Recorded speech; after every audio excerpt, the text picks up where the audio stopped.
Good morning সকলকে। তো কেমন আছো তোমরা সবাই? আশা করি সবাই খুব ভালো আছো।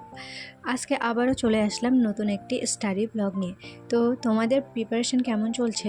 আমারও চলছে মোটামুটি। আর এই ফুলটা ছিল আমার এই গাছটার প্রথম ফুল। তো সকালবেলা মুখ হাত ধুয়ে এই যে প্রথমে আমি দুটো আপেল খেয়ে নিয়ে এখন বই নিয়ে বসবো। তো সকালবেলা ভাবছিলাম যে কোন চ্যাপ্টারটা পড়বো, তারপর ভাবলাম বায়োলজিটাই পড়া যাক। আর সকালবেলা আমার বায়োলজিটা পড়তেই ভালো লাগে। কালকে আমাদের রক্ত সংবহনের হৃৎপিণ্ডের ক্লাসটা করানো হয়েছে, তো ওটা আমি নোটটা তুলে নিয়েছি আর এখন একটু বইটা দেখে পড়বো। আর নোট বই দুটোই মিক্স করে পড়লে আমার মনে হয় বেশি ভালো রেজাল্ট পাওয়া যাবে। তো তার জন্য আমি প্রথমে আগে রক্ত সংবহনটা একটু পড়ে নিলাম, এরপর হৃৎপিণ্ডের টপিকটা পড়ব।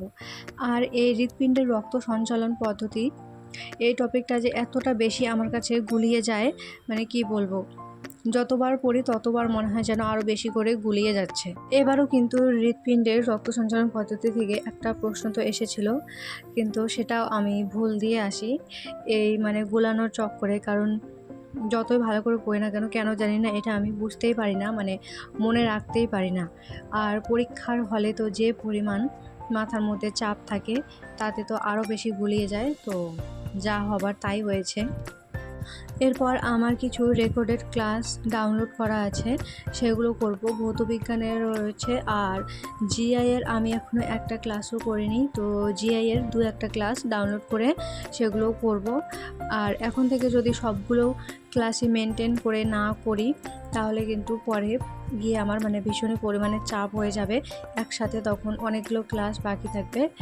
তো তার জন্য আজকে আগে এই পড়াটা কমপ্লিট করে নিয়ে তারপর সেই রেকর্ডেড ক্লাসগুলো করব।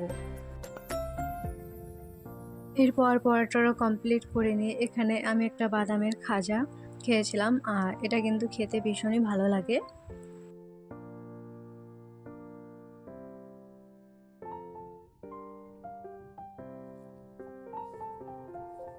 তোমাদের কি মনে আছে আমার এই কুকুর ছানাটার কথা? এরা যখন ছোট ছিল তো তখন আমি ভিডিওতে দেখিয়েছিলাম একবার।